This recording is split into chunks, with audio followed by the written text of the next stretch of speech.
Nowadays social మీడియాలో ఏదొచ్చినా గానీ, అది మనకేదైనా కొంత యూజ్ అవుతుందంటే బ్లైండ్‌గా నమ్మేవాళ్ళు చాలామంది ఉంటున్నారు. అదే ఒక డాక్టర్ ఎవరన్నా చెప్పినప్పుడు అది ఇంకా చాలా ట్రస్టీగా ఉంటుంది. నమ్ముతారు. నిజంగా క్యాన్సర్ వస్తుంది. ఒక 5 ఇయర్స్‌లో మనకి క్యాన్సర్ వస్తుంది. దానికేదైనా ముందుగా డిటెక్ట్ చేయడానికి యాక్యురసీ టెస్ట్‌లేమైనా ఉన్నాయా? ఇదేంటంటే 5 ఇయర్స్ తర్వాత క్యాన్సర్ వచ్చడానికి ఇప్పుడు హ్మ్. తెలుసుకోవడం అనేటువంటిది దిస్ అ వెరీ చాలా అదేంటి వేగ్గా ఉన్నటువంటి ప్రశ్న. హ్మ్. సో మనం ఇన్ జనరల్‌గా క్యాన్సర్ స్క్రీనింగ్‌ని హ్మ్. మనం దృష్టిలో పెట్టుకున్నట్టయితే గనక దేర్ ఆర్ అదేంటి 2 types of screening. Okay. Primordial screening, primary screening. So hmm. ఇవి 2 చాలా ఇంపార్టెంట్ అన్నమాట. ఓకే. సో ఈవెన్ మనం ఈ ప్రివెంటివ్ మెడిసిన్ నుంచి మనం ఇదంటే అలవర్చుకున్నటువంటి. హ్మ్. సో ప్రైమోర్డియల్ స్క్రీనింగ్ అంటే ఏంటి? ఈవెన్ మనకు రిస్క్ ఫ్యాక్టర్స్ ఏవైతే ఉన్నాయో వాటిని తగ్గించుకోవటం. అచ్చా! తర్వాత ఓకే. అవేర్‌నెస్‌ని పెంచుకోవటం. హ్మ్. సో ఇదేంటి ఈ జబ్బు ఎందుకొస్తుంది? సో ఆ జబ్బు రాకోకుండా మనం ఈ రిస్క్ ఫ్యాక్టర్‌ని తగ్గించుకోవటం. హ్మ్. మన హెల్తీ లైఫ్ స్టైల్ అలవాటు చేసుకోవడం. That is ah! Primary screening అంటే ఏమిటి? అంటే గనక so as a healthy individuals మనకు క్యాన్సర్ ఉందా? లేదా? Hmm. At this particular point. Okay. Okay. Hmm. So ఇదే 5 ఇయర్స్ డౌన్ ద లైన్ మనకి ఇదంటే హ్మ్. క్యాన్సర్ వస్తుందా? లేదా? అనేటువంటి దానికి ఇంకా అదేంటి ఫుల్ ఫ్లెడ్జ్డ్‌గా టెస్ట్ లేవు కానీ హ్మ్. బట్ ఇదంటే అట్ దిస్ జంక్షన్ సో హ్మ్. ఇదంటే మనకున్నాయా? లేవా? అది కూడా కొన్ని పర్టిక్యులర్ క్యాన్సర్స్‌కి మాత్రమే ఉన్నాయి. Okay. For suppose hmm. Carcinoma cervix. Hmm. Okay. గర్భాశయ ముఖద్వార క్యాన్సర్. హ్మ్. దీనికి మనకు pap smear, hmm. HPV co testing, అవును. Okay. Even VIA visual glacial acetic acid application అనేటువంటివి ఈ టెస్ట్‌లు ఉన్నాయి. హ్మ్. Carcinoma బ్రెస్ట్‌కి hmm. మామోగ్రఫీ ఉంది. ఓకే. ఓకే. దానితో పాటు self breast examination, clinical breast examination అంటే తనంతకు తాను చేసుకునేది హెల్తీ ఇండివిజువల్ హ్మ్. ఈవెన్ ఒక హెల్త్ కేర్ పర్సన్ ఓకేనా? ఓకే. ఓకే. డాక్టర్ చేసేటువంటి clinical breast examination then mammography. Hmm. అవి కాకుండా హెడ్ అండ్ నెక్ క్యాన్సర్స్‌కి సో వాటికి కూడాను ఇదేంటి మనం స్క్రీనింగ్ టెస్ట్ చేస్తాం. So okay. ఇవి కాకుండా మగవాళ్ళకి హ్మ్. మోర్ దాన్ 50 ఇయర్స్ ఉన్నటువంటి వాళ్ళకు సింపుల్ పిఎస్ఏ టెస్టింగ్. హ్మ్. బట్ నాట్ అదేంటంటే ఈ పిఎస్ఏ టెస్ట్‌కి ఇదేంటి బోల్డ్ అండ్ అదర్ కాజెస్ కూడా ఉన్నాయి పిఎస్ఏ రైజ్ చేసేటువంటివి. Hmm. But still we are doing it. Okay. Okay. So hmm. అది. ఇవి మాత్రమే స్క్రీనింగ్ టెస్ట్‌లు ఉన్నాయి. హ్మ్. ఈ స్క్రీనింగ్ టెస్ట్ అనేటువంటిది హెల్దీ ఇండివిజువల్‌కి హూ హ్మ్. ఆర్ ఇదంటే జనరల్ పబ్లిక్‌కి చేయడం జరుగుతుంది. హ్మ్. సో ఇప్పుడు ఈ హెల్దీ ఇండివిజువల్స్‌లో ఎవరైనా కూడాను ఇదంటే క్యాన్సర్ పికప్ చేసుకోవటం వల్ల హ్మ్. చాలా వరకు అంటే ఎసిమ్ప్టమాటిక్ పేషెంట్స్ కదా వీళ్ళు. వీళ్ళకి అవును. సింప్టమ్స్ లేవు. కాబట్టి హ్మ్. క్యాన్సర్ అనేటువంటిది ఎర్లీ స్టేజ్‌లో ఉండడం జరుగుతుంది కాబట్టి మనం early stage is the key for the treatment. Hmm. Even cancer success కూడాను. Cancer okay. ట్రీట్మెంట్ సక్సెస్ కూడా. So hmm. ఎర్లీ స్టేజ్‌లో మనం కనుక్కొని ట్రీట్మెంట్ ఇవ్వటం వల్ల ఎక్కువ కాలం అనేటువంటిది మనం లైఫ్ ఇచ్చిన వాళ్ళం అవుతాం. ఓకే. సో ఆ విధంగా ఇది ఇంపాక్ట్ అవుతుంది. ఓకే. ఓకే. కానీ ఎగ్జాక్ట్‌గా మీకు క్యాన్సర్ ఉందో లేదో ముందుగానే తెలుస్తుంది అని కొంత బయట జరుగుతుంది. ఈ టెస్ట్‌ల ద్వారా తెలుస్తుంది అని చెప్పి. అందులో వాస్తవం ఎంత? సో అంటే ఈ టెస్ట్‌లు నేను చెప్పిన వాటికైతే గనక వాలిడేటెడ్ హ్మ్. ఎవిడెన్స్ ఉన్నటువంటి ప్రకారం. ఓకే. సో కొన్ని ఇదేంటంటే మీరు అడుగుతున్నటువంటిది కొంచెం జెనెటిక్ టెస్ట్ జెనెటిక్ గురించి టెస్ట్‌లు. ఏమైనా యెస్. ఇదేంటి యెస్. గురించి. సో హ్మ్. జెనెటిక్ టెస్ట్ అనేటువంటివి హ్మ్. ఇప్పుడున్నటువంటి స్థితిలో ఒక ఇదేంటి మామూలుగా దానికంటే ముందు కొన్ని విషయాలు తెలుసుకోవాలి. జెనెటిక్ టెస్ట్ ఎందుకు ఇంపార్టెంట్? ఎందుకు చేస్తామనే విషయం. అంటే హ్మ్. జెనెటిక్ టెస్ట్ ఎందుకు కావాలి? హ్మ్. ఇప్పుడు మన శరీరంలో దగ్గర దగ్గర ఒక అడల్ట్ శరీరంలో హ్మ్. ఒక 60 కేజెస్ బాడీ ఉన్నటువంటి దానిలో ఓకే. దగ్గర దగ్గర 40 ట్రిలియన్ సెల్స్ ఉంటాయి. అచ్చా! హ్మ్.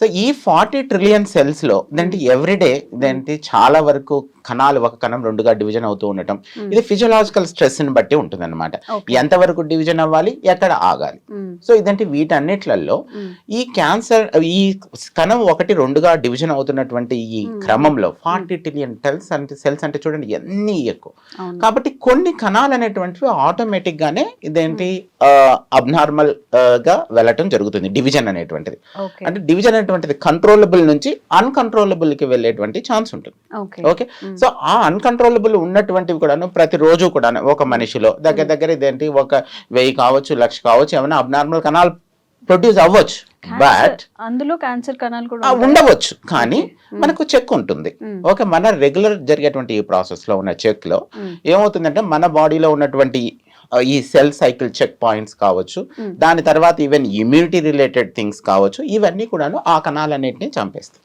ఓకే. సో దట్ ఇదంటే మామూలు మనిషిలో కూడాను ఇన్ని అబ్నార్మల్ థింగ్స్ జరిగినా కూడాను హ్మ్. అది క్యాన్సర్‌గా రూపు చెందటం లేదు. ఓకే. కానీ కొంతమందిలో అది క్యాన్సర్ అది అవుతుంది. క్యాన్సర్ కణాలుగా రూపు చెందడం జరుగుతుంది. హ్మ్. సో ఈ అబ్నార్మాలిటీ జరుగుతున్నటువంటి వాటిలో హ్మ్. కొన్ని ఓకేనా ఈ సెల్ సైకిల్ ఏదంటే స్పెసిఫిక్ చెక్ పాయింట్స్ అని చెప్పుకున్నాము. సెల్ గ్రోత్ కి సిగ్నలింగ్స్ కావచ్చు.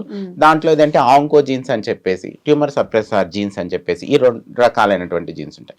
ఇందులో కొన్ని డిఎన్ఏ రిపేర్ మెకానిజం లో ఉపయోగపడేటువంటి జీన్స్ కానీ, ఈ కొన్ని జీన్స్ లో ఏదైనా ప్రాబ్లం అనేటువంటి జరిగితే అవి కొన్ని ఫ్యామిలీస్ లో రన్ అవ్వడం జరుగుతుంది. అంటే ఏంటి, వీటిని జర్మ్ లైన్ మ్యుటేషన్స్ అని అంటారు. బేసిక్ గా రీసెర్చ్ అక్కడ స్టార్ట్ అయింది. సో ఎందుకంటే కొన్ని క్యాన్సర్స్ ఫ్యామిలీలో రన్ అవుతున్నాయి. సో ఆ రన్ అవుతున్నటువంటి క్యాన్సర్స్ ఏమిటి, ఎట్లా అనేటువంటి తెలుసుకోవడంలో స్టార్ట్ అయింది. దాని తర్వాత ఇదేంటి కాంప్రహెన్సివ్ జీనోమిక్ ప్రొఫైల్ స్టార్ట్ అయింది. అంటే ఏమిటి అంటే మన బాడీలో ఉన్నటువంటి ఆ కణంలో ఎన్ని జీన్స్ ఉన్నాయి, ఆ జీన్స్ లో ఏదంటే ఎన్ని ఏదంటే పెథాలజికల్ జీన్స్ ఎన్ని ఉన్నాయి, సో ఎన్ని క్యాన్సర్ ని కాజ్ చేస్తున్నాయి, కొన్ని ఇదేంటి క్యాన్సర్ కాజ్ చేయనివి ఉన్నాయి, కొన్ని ఈవెన్ ఆ జీన్స్ క్యాన్సర్ కాజ్ చేస్తాయో లేదో కూడా తెలియదు. సో దాన్ని వియుఎస్ అంటారు, వేరియంట్ ఆఫ్ అన్నోన్ సిగ్నిఫికెన్స్. మనకి ఇంకా తెలియదు అసలు అది క్యాన్సర్ ఎక్కడ కాజ్ చేస్తుంది. ఎందుకంటే మన దగ్గర ఉన్నటువంటి మిటేషన్స్ కూడా చాలా ఎక్కువ. ఒక దగ్గర ఇదేంటి ఒక 20,000 అదేంటి మిటేషన్స్ ఉంటాయి. దాంట్లో కొన్ని మిటేషన్స్ మాత్రమే క్యాన్సర్ ని కాజ్ చేస్తున్నాయి అనేటువంటి దాని గురించి మన దగ్గర ఇప్పుడు కొంచెం ప్రూఫ్ ఉంది.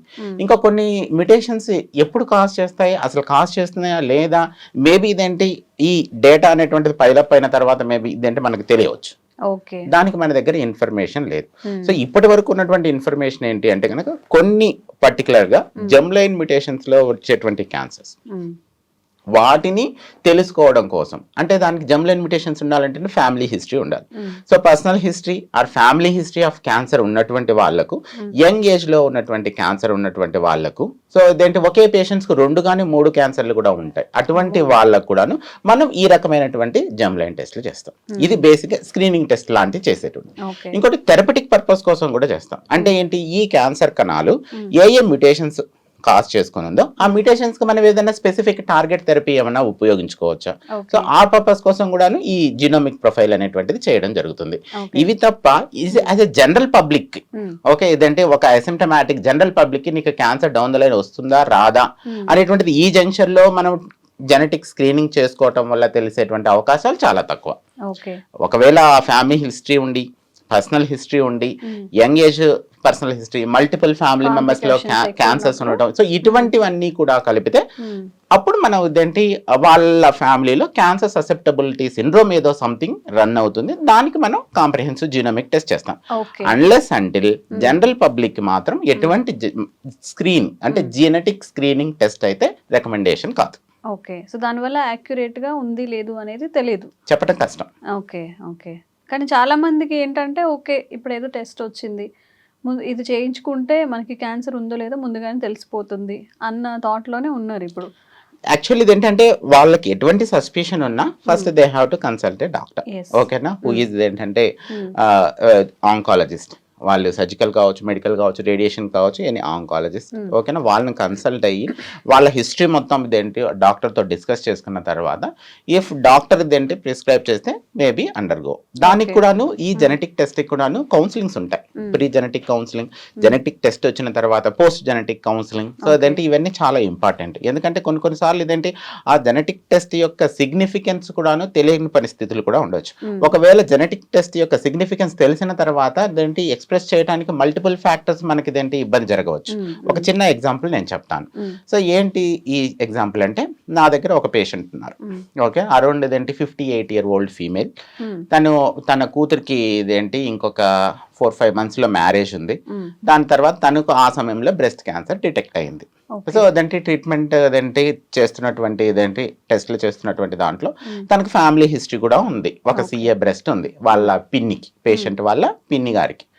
సో సరే అని చెప్పేసి మేము BRCA1, BRCA2 టెస్ట్లు చేయడం జరిగింది. ఆ పేషెంట్ కి పాజిటివ్ వచ్చింది, జర్మ్ లైన్ మ్యుటేషన్ కూడా పాజిటివ్ వచ్చింది. So germ line mutation positive వచ్చినప్పుడు మేబీ ఇదేంటి వాళ్ళ కూతురికి కూడా వచ్చేటువంటి ఛాన్స్ కూడా ఉంది.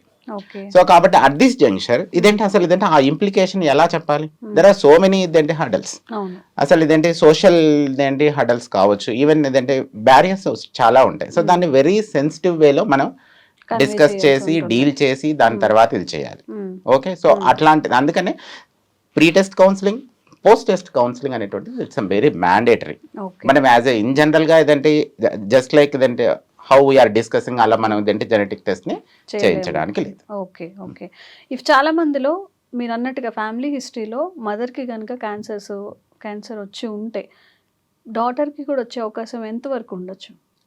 దానికి కూడా స్పెసిఫిక్ మ్యుటేషన్స్ కావాలి. సో దెన్ నేను చెప్తున్నా కదా, there are so many genes. Okay.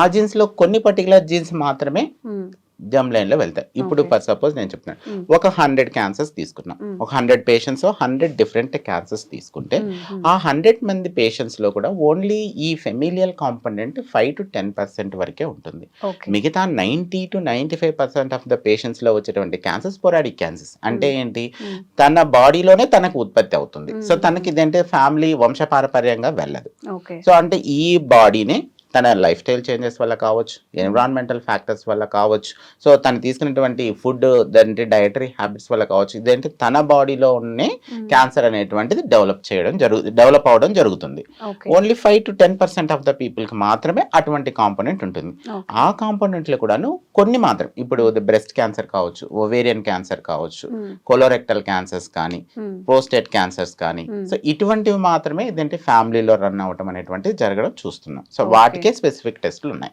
Sir, as earlier we discuss, చాలా మన బాడీలో పర్ డేకి 1,00,000 క్యాన్సర్ కణాలు ఉంటే కొన్ని చనిపోతున్నాయి, కొన్ని క్యాన్సర్గా మారుతున్నాయి.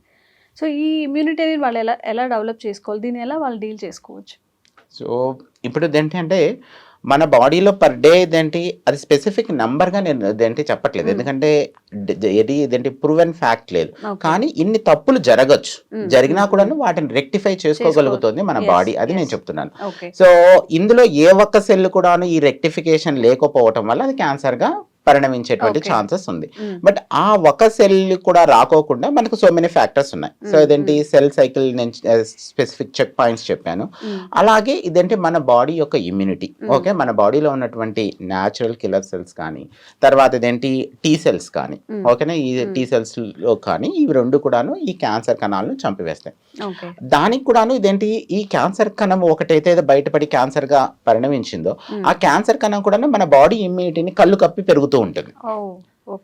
కొన్నిసార్లు ఇప్పుడు రీసెంట్ గా వచ్చినటువంటి మెడిసిన్స్ కూడాను ఆ కళ్ళు కప్పి పెరిగేటువంటి దానిని కూడాను మనం రికగ్నైజ్ చేసి మన ఇమ్యూనిటీని ప్రేరేపించి అది క్యాన్సర్ సెల్ అనేటువంటి విషయం చెప్పే విధానాన్ని కూడా చేస్తున్నాం. ఒక చిన్న ఎగ్జాంపుల్ చెప్తాను, ఓకేనా. సో ఇప్పుడు మీరు మీరు వర్కింగ్ ఎన్విరాన్మెంట్ లో, ఓకే, మీరు ఇక్కడ నుంచి ఒక పార్సల్ పంపించారు. పార్సల్ పంపించేసేసి అక్కడ 2 పర్సన్స్ ఉంటారు. అందులో ఇదేంటి పొట్టిగా ఉన్నటువంటి పర్సన్ కి ఈ పార్సల్ ఇవ్వండి అని చెప్పాం, అంతే. సో ఇక్కడ నుంచి వెళ్ళిపోయింది టీ సెల్. వెళ్ళిపోయిన తర్వాత అక్కడ 2 సెల్స్ కనబడ్డాయి. ఆ 2 సెల్స్ పొట్టిగా ఉన్నాయి. అప్పుడు ఏం చేస్తుంది? కన్ఫ్యూజ్ అవుతుంది. సో కాబట్టి తర్వాత లేదు, ఇంకొక సిగ్నల్ ఇచ్చారు. 2 పర్సన్స్ ఉన్నారు. ఆ 2 పర్సన్స్ లో బ్లూ షర్ట్ వేసుకున్న వాళ్ళకి ఇవ్వండి అని చెప్తుంది. 2 బ్లూ షర్ట్ వేసుకుంటే సో కాబట్టి ఇదేంటి ఇందులో ఏంటంటే క్యాన్సర్ కణానికి మామూలు కణానికి చాలా చాలా తేడాలు ఉంటాయి. సో ఆ తేడాలని మనం ముందు క్వాంటిఫై చేసి మనం ఇచ్చేటువంటి టీ సెల్ కి కూడాను హౌ సిగ్నలింగ్ అంటే దాన్ని పర్ఫెక్ట్ గా క్యాన్సర్ కణం అని గుర్తించే విధానానికి కూడా మనం దానికి నేర్పించి పంపించాలి. దట్స్ వాట్ ఇదంటే రీసెంట్ గా వచ్చినటువంటి కార్టిసెల్ థెరపీస్ కావచ్చు, ఇమ్యునోథెరపీస్ కావచ్చు, ఇవన్నీ కూడా రీసెంట్ థింగ్స్. ఎందుకంటే ఆ ఒక్క క్యాన్సర్ కణము క్యాన్సర్ పెద్ద గడ్డగా పరిణమించి శరీరం అంతా పాకుతున్నటువంటి ఆ క్యాన్సర్ కణము మన ఇమ్యూనిటీని కళ్ళు కప్పేసి పెరుగుతున్నటువంటి దాన్ని మన సెల్ఫ్ ఇమ్యూనిటీని ప్రేరేపించి ఆ క్యాన్సర్ కణం మీద దాడి చేయించడం. ఓకే, సో ఆ దాడి చేయించడం అనేటువంటిది not a simple task. So it's ఇదంటే చాలా ఫ్యాక్టర్స్ మీద డిపెండ్ అయి ఉంటుంది. ఓకే, సో అందుకనే సక్సెస్ రిజల్ట్స్ కూడాను సో ఇదంటే మనం ప్రైమ్ చేసి మనం టీ సెల్ ని పంపించేటువంటి ఈ విధానంలో సో ఇదంటే సో మెనీ ఫ్యాక్టర్స్ మనకి హర్డల్స్ దాటుకొని వెళ్ళవలసి ఉంటుంది. అందుకే ట్రీట్మెంట్ రిజల్ట్స్ యొక్క సక్సెస్ కూడాను it's not depend upon only single thing. It's so many things మీద డిపెండ్ అయి ఉంటుంది. ఓకే. సో ఎవరైనా కానీ చెప్పినప్పుడు బ్లైండ్ గా ఏది ఒక కంక్లూజన్ అయితే రావద్దు. ఇప్పటి వరకు అయితే ఈ టెస్ట్ తోనే కన్ఫామ్ గా క్యాన్సర్ ఉందో లేదో తెలుస్తుంది, లేదా ప్రీ డిటెక్షన్ అనేది ముందుగా తెలుస్తుంది, ఇలాంటివి అయితే ప్రస్తుతానికి లేవు. బట్ ఇన్ ఫ్యూచర్ రావాలని కోరుకుందాం. అండ్ ఇలాంటి మోస్ట్ ఇన్ఫర్మేటిక్ వీడియోస్ చిన్నబాబు సార్ త్రూ అందించే ప్రయత్నం చేస్తూ ఉంటాము. Thank you so much sir. Thank you అండి.